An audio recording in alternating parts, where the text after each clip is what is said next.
सम्राट इतने azure cloud महाद्वीप पृथ्वी से लाखों किलोमीटर दूर बसी एक अलग ही दुनिया थी।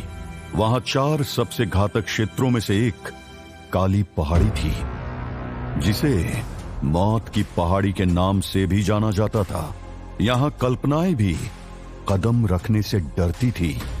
कहते हैं कि इस पहाड़ी पर जो भी गया वो कभी जीवित लौटकर नहीं आया। पिछले 3 वर्षों के दौरान उस पहाड़ी पर जाने वालों की संख्या बहुत अधिक हो गई थी, जिनमें 3 संप्रभु रैंक के अत्यंत शक्तिशाली लोग भी शामिल थे। उसी समय धुएं, लाशों और रक्त की उस घाटी पर एक काले वस्त्रधारी योद्धा सीने पर अनगिनत घावों की गवाही लिए काली पहाड़ी की एक चट्टान से टिके खड़ा था। हवा में लहराते उसके काले बालों और शांत आंखों को देखकर कोई नहीं कह सकता था कि यह अधमरी सी प्रतीत होती काया अभी भी एक तूफान को जन्म दे सकती थी। उसका कद लगभग 6.5 फीट का था। गठीला बदन, गोरा रंग, वो बिल्कुल किसी देवता की तरह नजर आता था। उसके शरीर की बनावट इतनी आकर्षक थी कि कोई भी लड़की उसे पहली नजर में अपना दिल दे बैठ सकती थी। लेकिन इस समय उसके काले कपड़े खून से लथपथ थे। उसकी छाती फूल गई थी और सांसें भारी होती जा रही थी। उस लड़के का पूरा शरीर और मांसपेशियां हल्की हल्की कांप रही थी, जो साफ तौर पर थकावट का संकेत दे रही थी। अगर वहां पर वो चट्टान न होती तो शायद वो अपने पैरों पर भी खड़ा नहीं हो पाता। हालांकि उसकी आंखें एकदम ठंडी और शांत थी। उसके चेहरे पर एक तिरस्कार भरी मुस्कान थी। उसके चारों ओर सैकड़ों की संख्या में लाशों का ढेर था। उस लड़के को देखकर ऐसा लग रहा था जैसे कि उसने अभी अभी एक भयानक युद्ध लड़ा हो। जिस लड़के ने कभी जीवन बचाने की कला सीखी थी, आज वही योद्धा बनकर जीवन छीनने के लिए खड़ा था। और उसके सामने खड़ी थी एक अंधेरी भीड़, जिसने उसके लिए रास्ता बंद कर रखा था।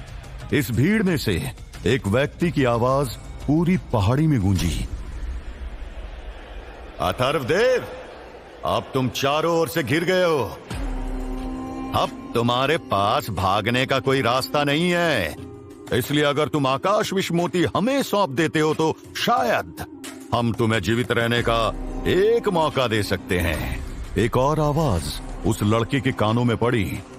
अथर्वदेव, इतने जिद्दी मत बनो। आकाश विश्वमोती इस महाद्वीप की सबसे पवित्र वस्तु है और तुम इस पवित्र वस्तु के योग्य नहीं हो। भीड़ से इसी तरह एक के बाद एक आवाजें आ रही थी।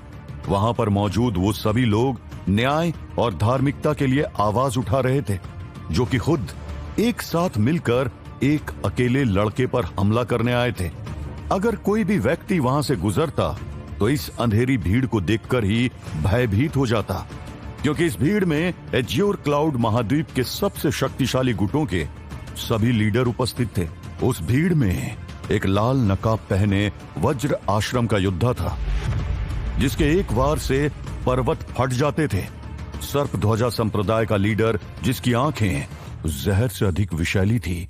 और सबसे आगे वो था स्वर्ण कवच में लिपटा न्याय संघ का मुखिया, जिसकी तलवार ने कभी पराजय नहीं देखी थी।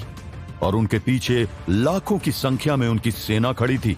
इनमें से किसी एक को भी उठाया जाए तो वो एक ऐसा व्यक्ति होगा जो अकेला ही किसी भी क्षेत्र को तहस नहस करके रख सकता था।